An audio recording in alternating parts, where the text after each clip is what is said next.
পায়ের দিকের ব্যক্তিটা আবার প্রশ্ন করছে এনার কি হয়েছে? মাথার দিকের ব্যক্তিটা বলছে এনাকে জাদু করেছে। আবার প্রশ্ন করছে এনাকে কে জাদু করেছে?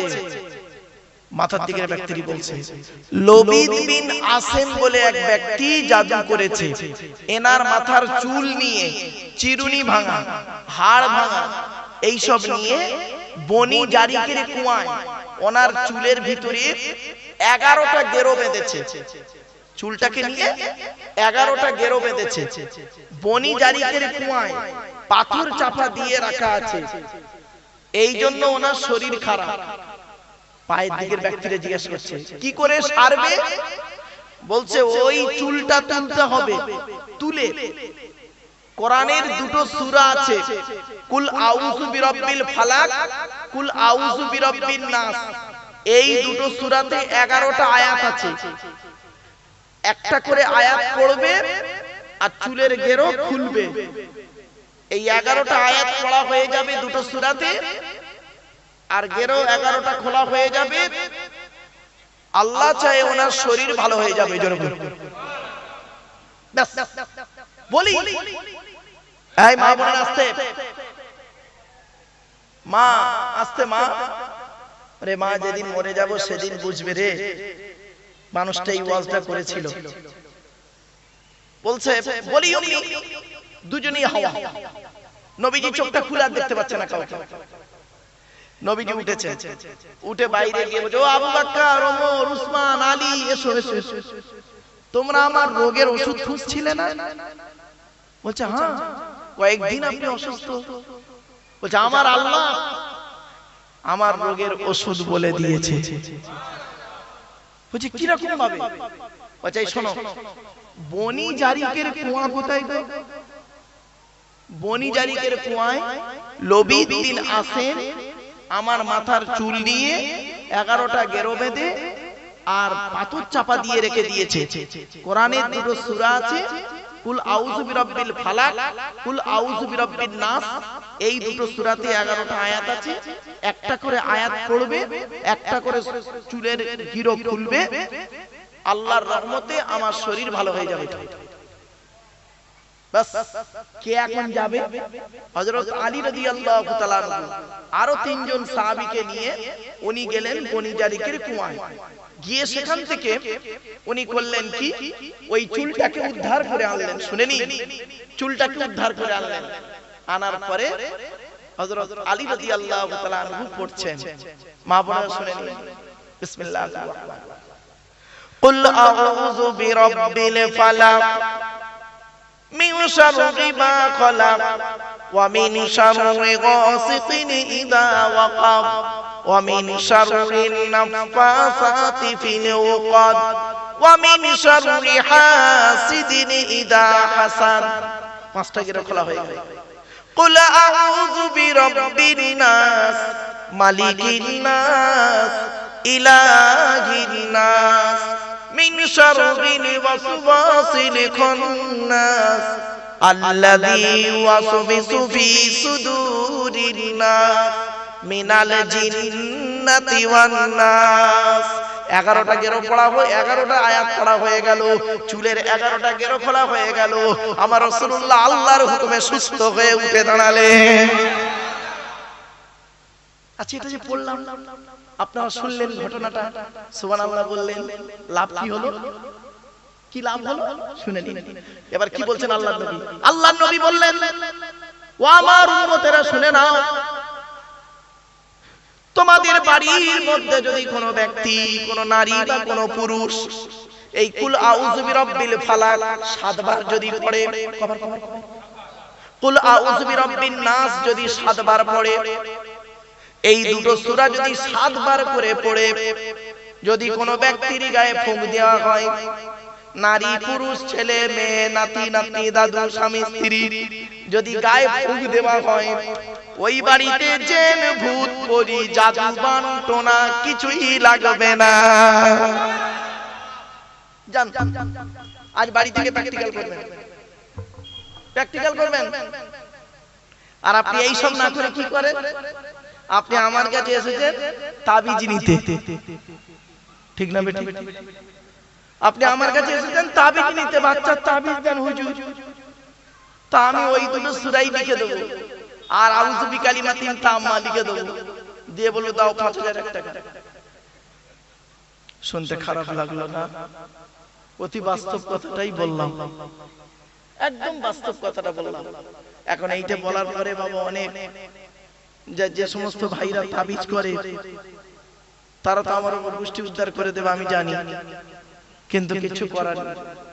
আমি এখন পর্যন্ত কোনো হাদিস পাইনি বাবা, কেউ যদি পেয়ে থাকেন আমি অন ক্যামেরাতে বলছি, এই ইউটিউবাররা আছে, পৃথিবীর কোন আলেম যদি আমাকে একটা হাদিস একটু শোনাতে পারেন, আমার তো জ্ঞান কম, লেখাপড়া তেমন নেই বাবা, তো যদি কোনো আলেম বা কোনো বক্তা, কোনো মাওলানা সাহেব একটা হাদিস অন্তত সহি হাদিস বলতে পারেন যে আল্লাহর নবীর জামানায় সাহাবীরা এসে কোন এক সাহাবী নবীকে বলেছেন, ইয়া রাসূলুল্লাহ আমার ঘরটা জিনের খুব উৎপাত, আপনি এসে আমার চার কোণে চারটে 20 ফুট রড পুঁতে দেন, দিয়ে আজান দিয়ে রড গুলো পুঁতে দেন, আর দিয়ে আপনি আমার ঘরটা বন্ধ করে দেন। আল্লাহ রাসূল জীবনে একটা হাদিস যদি আপনারা আমার দেখাতে পারেন, ইনশাআল্লাহ আমি সেই দিন থেকে সমাজের মানুষের কাছে বলবো, আমিও সাপোর্ট করে বলবো যে আপনারা প্রত্যেকের ঘরগুলো সব বন্ধ করে নিন। যে এত পরিমাণ ঢুকে পড়েছে আপনাদের ভেতরে, মানে রাস্তা নেই, মানে হরদম ঢুকে পড়েছে পালাবার জন্য, ওই চার কোণে চারটে আজান দেবেন আর 20 ফুট রড পুঁতে দেবেন, জেন চলে যাবে। বাবা আমি তো কোনো হাদিস পাইনি, যদি কেউ পেয়ে থাকেন আমাকে বলবেন, আমি শিখে নেব। কোনদিন আমি পাইনি, তা পাবেন বলে মনে হয় না। কি জানেন, আল্লাহ যদি পায়, কোন আলেম যদি পেয়ে থাকেন আমাকে বলবেন। এই সমাজের কাছে এই পোস্টটি আমি ছুড়ে গেলাম। একটা হাদিস, আল্লাহর নবী ঘর বন্ধ করেছেন সাহাবীদেরকে নিয়ে, ওই রড পুঁতে দিয়ে আজান দিয়ে ঘর বন্ধ করে দিয়েছে। বাপেরা রাগ করবেন না, বাপ হায়াতের মালিক কে? মৌতের মালিক, ভালো মন্দের মালিক। কোরআন বলছে, দেখুন আমি বলিনি, মা ইয়াফতাগিল্লাহু লিন-নাসি মির রাহমাতিন ফালা মুমসিকা লাহা ওয়া মা ইউমসিক ফালা মুরসিলা লাহু মিন বা'দি ওয়া হুয়াল আজিজুল হাকীম। 22 নম্বর পারা। এই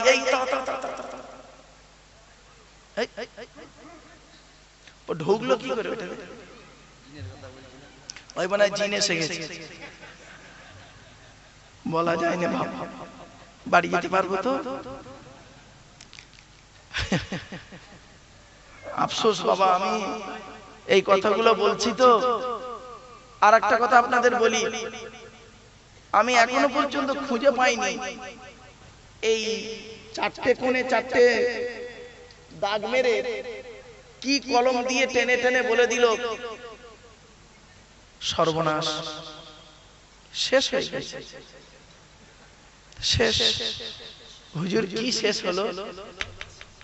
তোমার বাড়ির পেছনে নারকেল গাছ আছে, বাড়ির পাশে পুকুর আছে। আচ্ছা ভাই, এই পশ্চিম বাংলা কার বাড়ির পেছনে নারকেল গাছ নেই আর পুকুর নেই বলবো? লাউ ঠেলা। শাওড়া গাছ আছে, তেঁতুল গাছ আছে। আচ্ছা ভাই, তেঁতুল গাছ তো প্রাইভেটের বাড়ি থাকে, তেঁতুল জানো না? জেন থাকে তেঁতুল গাছে। লাউ ঠেলা। সে বেচারা তেঁতুল গাছের পায়খানা, ভয় তার পায়খানা যায় না, ভয় তার পায়খানা যায় না, তেঁতুল গাছের গোড়ায় পায়খানা করতো। জেন আছে ওর ভিতরে। আল্লাহর কোরআন বলছে, আমি বলিনি, শুনে নিন, কথাটা শুনলে হাসি লাগছে। আমি জানি আমার এই কথাগুলো নিয়ে আবার কিছু মৌলবি চিল্লাচিল্লি করবে, বাস্তবটাই বলছি। জিন জাতি আছে 100%, ওমা খলাকতুল জিন্না ওয়াল ইনসা ইল্লা লিয়াবুদুন। শুধু তাই না, ওয়ালাকাদ যারানা লি জাহান্নামা কাসীরাম মিনাল জিন্নি ওয়াল ইনসি, জিন জাতি আছে 100%, এটা বিশ্বাস করতে হবে। এটা কোনো অস্বীকার করার জায়গা নেই, কোরআনকে অস্বীকার করা হয়। কিন্তু এমন কিছু মানুষের কাছে না বলাটাই ভালো, মানুষকে, জনগণকে অন্তত সঠিক মেসেজটা দেওয়াই ভালো। সে কি করে পরিবর্তন হবে, আমরা তাকে এই শিক্ষাটা দিই না। আজ আপনারা তাবিজ করবেন, আজ আপনারা ঘর বন্ধ করবেন। আমি আপনাদের বলে যাচ্ছি, যে বাড়িতে সূরা ইয়াসিন, সূরা রহমান, সূরা ওয়াকিয়া, সূরা মুলক, সূরা দুখান, সূরা মুজাম্মিল, এই 5-6টা সূরা তেলাওয়াত করা হয়। তারপরে হচ্ছে শুক্রবারে সূরা কাহাফ। মা বোনেদের বলে যাচ্ছে, আপনাদের বলে যাচ্ছি, রাতের বেলা যখন ঘুমাবেন, রাতের বেলা যখন ঘুমাবেন, রাসূলুল্লাহ বলেছেন কোন মানুষ যদি রাতের বেলা ঘুমানোর আগে সূরা মুলক তেলাওয়াত করে, তাবারাকাল্লাযী বিয়াদিহিল মুলকু, 29 পারার প্রথম সূরা, কোন ব্যক্তি যদি তেলাওয়াত করে ঘুমায়, ওই ব্যক্তি মারা যাওয়ার পরে ওই ব্যক্তিকে যখন মাটি দিয়ে আসা হয়, আল্লাহ পাক ওই সূরা মুলক পড়ার কারণে রাসূলুল্লাহ বলেছেন তার কবরটাকে আল্লাহ পাক নূরুন আলা নূর, আলোয় আলোকিত করে দেয়। আপনারা মোবাইল ঘাটেন, রাতের বেলা ঘুমানোর আগে ওযু করে শোবেন, আর মোবাইলটা সূরা মুলক শুরু করে দেবেন তেলাওয়াতটা। তেলাওয়াত শুনতে শুনতে শুনতে শুনতে ঘুমিয়ে পড়বেন। কেন আপনি এত বড় একটা ফজিলত থেকে দূরে আছেন? কুল হুয়াল্লাহ সূরা যদি কোন মানুষ পড়ে, যে সূরাটা আপনি এখন আলোচনা করছিলাম, কুল হুয়াল্লাহ সূরা যদি কোন মানুষ 3 বার পড়ে, কবার 3 বার যদি কোন মানুষ পড়ে, ওই ব্যক্তি পড়ার পর 3 বার যদি আন্তরিকতা নিয়ে কুল হুয়াল্লাহ সূরা পড়ে, এক খতম কোরআন শরীফ পড়ার সওয়াব আল্লাহ লিখে দেবে। আপনি কেন দূরে আছেন? কেন দূরে আছেন মা বোনেরা? আরেকটা বলে দিচ্ছি, শুনে নিন। আল্লাহর নবীর জামানায়, আল্লাহর নবীর কিছু সাহাবী একটা এলাকায় গিয়েছেন। সেই এলাকার লোকেরা, ওদের যে হেড প্রধান, সে করেছে কি, গুরুত্ব দিচ্ছিল না মুসলমানদেরকে। আল্লাহর কিসান, ওই প্রধানে, ওদের যে নেতা, সাপে কামড়ায়। কিছু বুঝতে পারছেন আমার ভাষা? শুনে নিন, শিখে জানাচ্ছি এখান থেকে। সাপে কামড়ায়, সাপে কামড়াতে বিষ উঠে গেছে, গাল থেকে গ্যাজা বেরোচ্ছে, মরেনি। এবারে একজন ব্যক্তি এসে বলছে এই সাপের বিষ নামাবে কে? তো একজন ব্যক্তি এসে বলছেন, ভাই, ও মুসলমান ভাইরা, তোমাদের মধ্যে এমন কেউ আছো সাপের বিষ নামাতে পারবে? সাপে কামড়েছে, সাপের বিষ নামাতে পারবে এমন কেউ আছে? তখন একজন সাহাবী বললেন, আমি আছি, আমি সাপের বিষ নামাবো ইনশাআল্লাহ। পারবেন? চলো। গিয়েছেন সাহাবীটা, গিয়ে শুনে নিন, সাহাবীটা গিয়েছেন, ঈমান কাকে বলে, সাহাবীটা গিয়েছেন, গিয়ে লোকটাকে সাপের বিষ নামিয়ে দিয়েছে। নামিয়ে দিয়ে দেওয়ার পর লোকটা বেঁচে গেছে। যাওয়ার পরে লোকটাকে বলছে 40টা উট দিতে হবে, বকরি দিতে হবে। বকরি কটা? 40টা বকরি। 40টা বকরি দেওয়া হলো। শুনে নিন, 40টা বকরি দিল। দেওয়ার পরে উনি করলেন কি, 40টা বকরি এনে আল্লাহর নবীর কাছে এলেন সকলে সাহাবীরা। 40টা বকরি নিয়ে নবীজির কাছে এসে সব ঘটনাগুলো খুলে বললেন, ইয়া রাসূলুল্লাহ, আমরা অমুক জায়গায় গিয়েছিলাম, সেখানে যেতে তারা আমাদেরকে যথাযথ সম্মান দিচ্ছিল না। এমত অবস্থায় তাদের যে প্রধান ছিল, নেতা, লিডার, তার সাপে কামড়ায়। আমাদের মধ্যে একজন সাহাবী গিয়ে ওই সাপের বিষটা নামিয়ে দেয়। তারপর কি হলো, সাপের বিষ নেমে যাওয়ার পর তারা আমাদেরকে 40টা বকরি দিয়েছে। 40টা। নবীজি শুনে বললেন, তোমরা খাও, আমার জন্য কিছু রেখো। নবীজি বললেন, তা বললো, তোমাদের মধ্যে কে গিয়ে সাপের বিষ নামালো? কোন সাহাবী? তা বললো, ইয়া রাসূলুল্লাহ, ওই সাহাবী। তাকে ডাকা হলো। তিনি এলেন নবীজির কাছে। শুনে নিন, জীবনভর মনে রাখবেন, ওই জাদু করার মতো একটা ঘটনা। কাছে এলো, আসার পরে নবীজি বললেন, তুমি গিয়েছিলে সাপের বিষ নামাতে? তুমি সাপের বিষ নামিয়েছো? যে আল্লাহ নামিয়েছে হুজুর।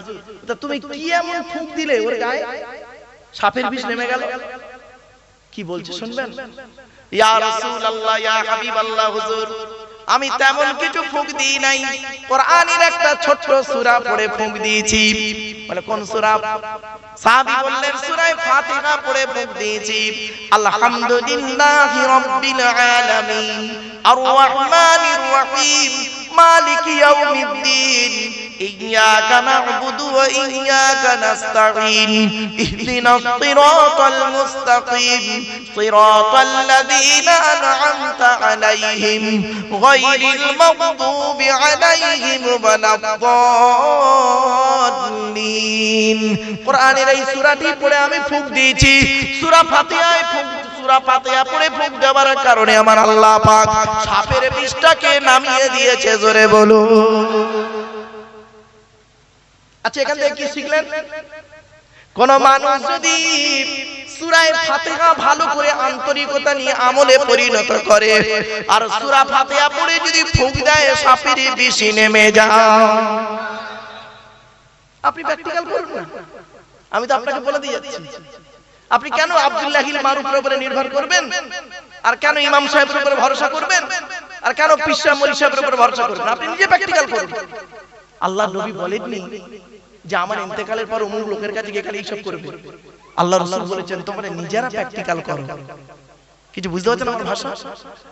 নিজেরা। আজকে আপনাদের বলে যাচ্ছি, রানীগাছির মানুষেরা শুনে নিন, আপনারা নিজেরা প্র্যাকটিক্যাল করুন। আজ থেকে বাড়িতে গিয়ে 5 ওয়াক্ত নামাজ পড়ুন, 5 ওয়াক্ত নামাজ পড়ুন। আর সাথে সাথে হালাল খাবার খান। 1 নাম্বার হালাল খাবার খাবে, 2 নাম্বার 5 ওয়াক্ত নামাজ পড়বেন। সাথে সাথে রমজান মাসে রোজা আদায় করবেন। আর কি মানুষের উপকার করতে না পারলে ক্ষতি করতে যাবেন না। সাথে সাথে এই আমলগুলো করবেন, দেখবেন আল্লাহ পাক আপনার অন্তর থেকে এমন কিছু মুখ থেকে বের করে দেবে যার মাধ্যমে কত মানুষ উপকৃত হবে। কত নেবেন? কত নেবেন? আমরা মনে করেছি কি জানেন, কোন এক গোষ্ঠীকে আমরা করেছি কি নির্দিষ্ট করে দিয়েছি যে ওই গোষ্ঠীর লোক যদি দোয়া করে, ওই গোষ্ঠীর লোক যদি এসে হাত তোলে আল্লাহ কবুল করবে, আর পৃথিবীর আর কারোর কোনো দোয়া কবুল করবে না। না, এই ধারণা পুরোপুরি ভুল। চলুন আল্লাহ পাক কোরআনে কি বলছে বা দেখি। আমি যে আয়াতটা পড়ি সূরা ফাতিরের 2 নম্বর আয়াত, আল্লাহ বলছেন মা ইয়াফতাগিল্লাহু লিন-নাসি মির রাহমাতিন ফালা মুমসিকা লাহা ওয়া মা ইউমসিক ফালা মুরসিলা লাহু মিন বা'দিহি ওয়া হুয়াল আজিজুল হাকীম। আল্লাহ বলছেন আল্লাহ যদি কোন ব্যক্তির জন্য তার রহমতের দরজা খুলে দেয়, পৃথিবীর কারোর ক্ষমতা নেই ওই দরজা বন্ধ করে। আমার ভাষা বুঝতে পারলেন আপনারা? এতগুলো মানুষ এখানে বসে আছেন, আপনাদের ভিতরে যদি আমার আল্লাহ পাক কারোর উপরে তার রহমতের দরজা খুলে দেয়, সে ভিখারির বাচ্চা হলো, টলিওয়ালার বাচ্চা হলো, টোটোওয়ালার বাচ্চা হলো, ইমাম সাহেবের বাচ্চা হলো, ডাক্তার মাস্টারের চাওলার বাচ্চা হলো, মাছলার বাচ্চা, গোসলার বাচ্চা হোক, ওসব দেখে না। আল্লাহ তার রহমতের দরজা যদি কোনো ব্যক্তির জন্য খুলে দেয়, পৃথিবীর কারোর ক্ষমতা নেই ওই রহমতের দরজা বন্ধ করে। আর আল্লাহ রাব্বুল আলামিন তার রহমতের দরজা যদি কারোর জন্য বন্ধ করে দেয়, পৃথিবীর মানুষ যদি, পৃথিবীর সমস্ত মানুষ যদি দরজা খোলার চেষ্টা করে, আল্লাহর হুকুম ছাড়াও দরজা খুলবে না। আচ্ছা, এই আয়াতটা যে পড়লাম এর পেছনে একটা হাদিস আছে, শুনে নিন, চমকে যাবে। আব্দুল্লাহ ইবনে আব্বাস রাদিয়াল্লাহু তাআলা আনহুকে আল্লাহর নবী বলছেন, আব্দুল্লাহ ইবনে আব্বাসের বয়স তখন অল্প, বালক। নবীজি বলছেন, এই বালক, এই আব্দুল্লাহ, শোনো, তোমার কপালে আল্লাহ পাক যতটুকু ক্ষতি রেখেছে, আমার ভাষা বুঝতে পারছেন আপনারা? আল্লাহ নবী বলছেন, এই আব্দুল্লাহ শোনো, তোমার কপালে আল্লাহ পাক যতটুকু ক্ষতি রেখেছে, সারা পৃথিবীর মানুষ যদি তোমার ক্ষতি করতে চায়, তোমার কপালে আল্লাহ যতটুকু ক্ষতি লিখে রেখেছে ততটুকুই হবে, তার কমও হবে না, বেশিও হবে না। তোমার কপালে যতটুকু উপকার আল্লাহ লিখে রেখেছে, ভালো লিখে রেখেছে, পৃথিবীর মানুষ চেষ্টা করলেও তার কমও হবে না, বেশিও হবে না। কিছু বুঝতে পারছেন আমার ভাষা? এজন্য আপনাদেরকে আমি বলে যাচ্ছি, আপনারা সর্বদাই সর্ব অবস্থায় সর্বক্ষণে ভরসা করবেন। আমরা ভরসা করব কার উপরে? আল্লাহ। সব কিছুকে ভরসা করবেন আল্লাহর উপরে। আমরা আল্লাহর উপরে ভরসা আমাদের কমে গেছে। আল্লাহ পাক কোরআনে বলেন, ইজা আযামতা ফাতাওয়াক্কাল আলাল্লাহ। বান্দা তুমি যখন কোনো কাজ করতে যাবে, পৃথিবীর কোনো ব্যক্তি বস্তুর উপরে ভরসা করবে না, একমাত্র আল্লাহর উপরে ভরসা করবে। ইন্নাল্লাহা ইউহিব্বুল মুতাওয়াক্কিলিন। যারা আল্লাহর উপরে ভরসা করে কোনো কাজ করে, আমি আল্লাহ তাদের অত্যন্ত ভালোবাসি। আজকের এই জলসা হচ্ছে এখানে, এই উত্তর রানীগাছি পয়লা ফাল্গুনের জলসা। এই জলসায় যত মানুষ বসে আছেন, অনুরোধ করে বলে যাচ্ছি, জলসা কমিটিকেও বলে যাচ্ছি, বাবা ভরসা যদি করতে হয় আল্লাহর উপরে করবেন। জলসা দেবেন আল্লাহকে ভরসা করে, বান্দার ভরসা করে নয়। মনে রাখবেন, হাজার শ্রোতার থেকে 10 জন যখন শ্রোতা বসে আছেন, এই কথাই যথেষ্ট। ঠিক না বেটা? ভরসা করুন আল্লাহর উপরে। আচ্ছা, ভরসার একটা উদাহরণ দেবো। দেখেন, সহজ উদাহরণ মনে থাকবে। একটাই রাস্তা। কটা? একটাই রাস্তা। দুটো দল গেল। প্রথম দলটা পার হয়ে গেল, দ্বিতীয় দলটা ডুবে মরে গেল। রাস্তাটার নাম হলো নদীর মাঝখান। দল দুটোর নাম হলো মুসা নবীর দল, ফেরাউনের দল। বুঝতে পারছেন? মুসা নবীর দল, ফেরাউনের দল। ভরসাটা রাস্তার উপরে ছিল না, ভরসাটা হবে আল্লাহ। মুসা নবীর ভরসাটা আল্লাহর উপরে ছিল, রাস্তার উপরে ছিল না। আল্লাহ পার করে দিল। ফেরাউনের ভরসা ছিল রাস্তার উপরে, ওর দলবলের উপরে। তো যতটুকু পেরেছে গেছে, ডুবে মরে গেছে। এজন্য বাপীদের বলে যাচ্ছি, প্রত্যেকটা কাজে ভরসা করবেন আল্লাহর উপরে। স্বামী স্ত্রীর ঝামেলা হয়েছে, ভরসা করবেন আল্লাহর উপরে। বেশ কয়েকটা কথা আপনাদের বলছি, খুব গুরুত্বপূর্ণ কথা বাপ, যেগুলো খুব জরুরি। আমার মা বোনরা ভালো করে শুনে নিন। বেশ কিছু জরুরি কথা আপনাদেরকে বলছি, মূল্যায়ন করুন বাড়িতে গিয়ে, বা এখানেও বসে বসে একটু চিন্তা করবেন। জীবনে কি ভুলগুলো করেছি আমরা, এই ভুল থেকে সংশোধন করে ভালোর পথে ফিরে আসুন। চলো, প্রথমে আমাদের একটু জেনে নেব শরীয়তের কিছু জিনিস। এক নাম্বার, 5টা পয়েন্ট। কটা? 5টা পয়েন্ট মনে রাখবেন। আচ্ছা, আপনারা কি সব মুমিন? বলুন, আপনারা কি মুমিন? জোরে বলুন না। মুমিন। আমি আপনাদের চিনবো কি দেখে? আইয়া বলছে দাড়ি দেখে। আচ্ছা, নানোর কথাই শুনি। আকাশি, তুমি যে বললে দাড়ি দেখে, তা রবীন্দ্রনাথের গালে দাঁড়িয়ে আছে, রামকৃষ্ণের গালে দাঁড়িয়ে আছে, রামদেবের গালেও দাঁড়িয়ে আছে, আসারাম বাবুর গালে, মোদির গালেও দাঁড়িয়ে আছে। ঠিক না বেটি? ও যেটা মনে হয়েছে বলেছে, দাড়ি দেখে নয় গো বাবা। শোনেন কি বললেন? সালাম, তাই তো? ও বাবা, কত হিন্দুর লোকেরা বলে আসসালামু আলাইকুম। ঠিক না বেটি? বলেন, আর কি মনে পড়ছে বলেন একটা। কি করে চিনবেন? আচ্ছা, আমি কি মুমিন আপনাদের চোখে? বলুন, কি করে বুঝবেন আমাকে মুমিন? এই ওয়াজ করছি বলে না। আজ আপনাদের বলে যাচ্ছি 5টা পয়েন্ট। এই 5টা পয়েন্ট যতদিন বাঁচবেন মনে রাখবেন। মা বোনেরা শুনেন, মায়েরা বোনেরা, মুমিনকে চিনবেন কি দেখে? 5টা পয়েন্ট আল্লাহ বলছেন কোরআনে। আমি বলিনি বাবা, কোরআনের আয়াতগুলোকে আমি সহজ ভাষায় আপনাদেরকে খুলে বলছি। চলো, আল্লাহ বলছেন মুমিনকে চিনবে কি দেখে?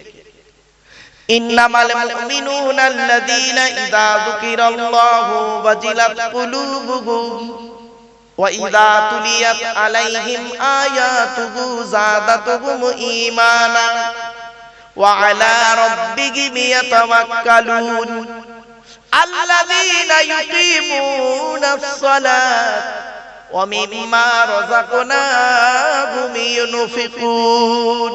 এই 5টা। এরপর আল্লাহ নিজেই সার্টিফিকেট দিচ্ছে। দেখুন পরের আয়াতে, উলাইকা হুমুল মুমিনুনা হাক্কা। এই 5টা গুণ যাদের মধ্যে থাকবে তারাই হলো প্রকৃত মুমিন। তাদের জন্য কি আছে?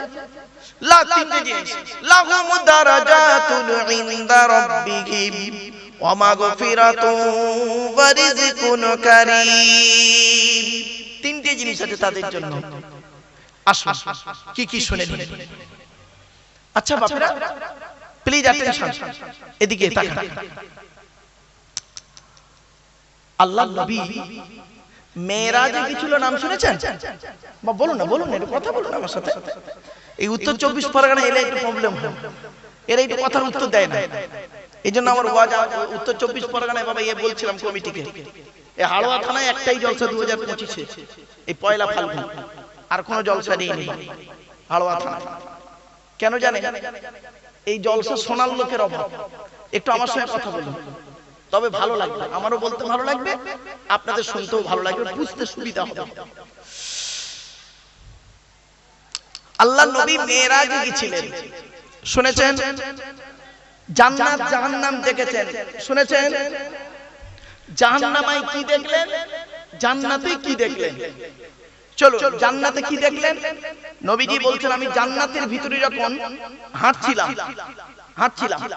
হঠাৎ দেখি একজনের জুতোর আওয়াজ, খড়মের আওয়াজ।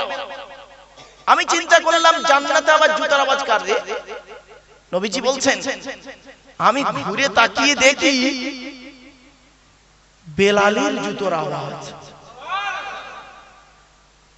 সামিতু খসখসাতান আমামি ফিল জান্নাতি ফাইদান বেলালুন। বেলালের জুতোর আওয়াজ। পৃথিবীতে আমি বেলালকে জিজ্ঞাসা করলাম, হে বেলাল, তুমি পৃথিবীতে কি এমন কাজ করেছো বলো তো? বেলাল কিছুক্ষণ পরে বলল, ইয়া রাসূলুল্লাহ, আমি পৃথিবীতে দুটো কাজ করি। কটা? দুটো কাজ খুব গুরুত্ব সহকারে করি। সব কাজ করি, তবে এই দুটো খুব গুরুত্ব দিয়ে করি। কি কি? এক নাম্বার, আমি কোনদিন নাপাক অবস্থায় বেশিক্ষণ থাকি না। এই মা বোনেরা শুনে নিন, ইয়া রাসূলুল্লাহ, আমি কোনদিন নাপাক অবস্থায় বেশিক্ষণ থাকি না। তাহলে কি করো? নাপাক হয়ে গেলে সঙ্গে সঙ্গে ওযু, গোসল, তায়াম্মুম, যেটার প্রয়োজন যেটা, সঙ্গে সঙ্গে হয় ওযু নয়, গোসল নয়, তায়াম্মুম করে পাক হয়ে যায়। কারণ কি? ইয়া রাসূলুল্লাহ, নাপাক অবস্থায় যদি আমার মৃত্যু হয়ে যায়, নাপাক দেহ নিয়ে আল্লাহর কাছে কেমন করে দাঁড়াবো? কিছু বুঝতে পারলেন? আর আমাদের অবস্থা কি? স্বামী স্ত্রী রাত 12টা 1টার সময় নাপাক হয়েছে, স্বামী স্ত্রী নাপাক হয়েছে রাত 12টা 1টার সময়, আর স্বামী স্ত্রী গোসল করছে কখন জানেন? গোসল করছে সেই বেলা 2টার সময়। স্বামী গোসল করছে, বাজার হাট করে এসে ওই নাপাক দেহ নিয়ে বাজার হাট করে মোটরসাইকেল করে ঘুরে এসে উনি বেলা 2টার সময় গোসল করছে। আবার গোসলের ফরজ আদায় করে না। গোসলের ফরজ হলো 3টে।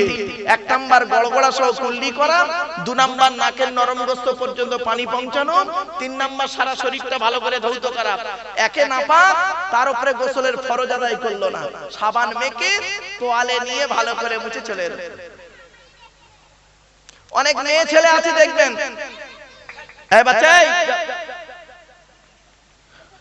অনেক মেয়ে ছেলে আছে দেখবেন, অনেক মা বোন আছে, মায়েরা বোনেরা শুনে নিন, খবরদার এই অভ্যাস যেন আপনাদের মধ্যে না থাকে কোনোদিন। অনেক মেয়ে ছেলে আছে দেখবেন, ভোরের বেলা ফজরের আগে গোসল করে নাপাক থেকে পাক না হয়ে ফজরের নামাজটাই কাজা করে দিয়ে বেলা 10টার সময় উঠে গোসল করছে। খবরদার! আল্লাহ রাসূল বলেছেন, ওই বাড়িতে আল্লাহর রহমত নাযিল হয় না যে বাড়ির স্ত্রী সকাল সকাল উঠে নাপাক থেকে পাক না হয়, ওই বাড়িতে আল্লাহর রহমত নাযিল হয় না। এই জন্য মা বোনদের বলে যাচ্ছি, মায়েরা আপনারা মনে করবেন আপনাদের উপরে নির্ভর করে স্বামীর রিজিক, স্ত্রীর উপরে নির্ভর করে স্বামীর রিজিক। কেন? মা বোনদের বলে যাচ্ছি, মায়েরা বোনেরা, সকাল সকাল ফজরের নামাজ পড়বেন। যে সংসারের নারীরা ফজরের নামাজ পড়ে না, কোরআন তেলাওয়াত করে না, ওই সংসারে আল্লাহর রহমত থেকে বঞ্চিত হয়ে যায়। স্বামীর ইনকাম কম ইনকাম হলেও দেখবেন ভালোভাবে সংসার চলছে, আর 1000 টাকা 1.5 লাখ টাকা মাসে ইনকাম করছে, খালি নি হয়ে যাচ্ছে। কেন হবে না? বউ ঘুম থেকে ওঠে কটায়? বউ ঘুম থেকে ওঠে কটায়? বৌমা ঘুম থেকে ওঠে কটায়? ফজরের নামাজ তো পড়ে না। আল্লাহর রহমত হবে? শুনে নিন, ভালো মিস্ত্রি আর ভালো স্ত্রী, ভালো মিস্ত্রি আর ভালো স্ত্রী কি জানেন? ভালো মিস্ত্রি ঘর বানায় আর ভালো স্ত্রী ঘর সাজায়। আমি কি বোঝাতে পারছি আপনাদের?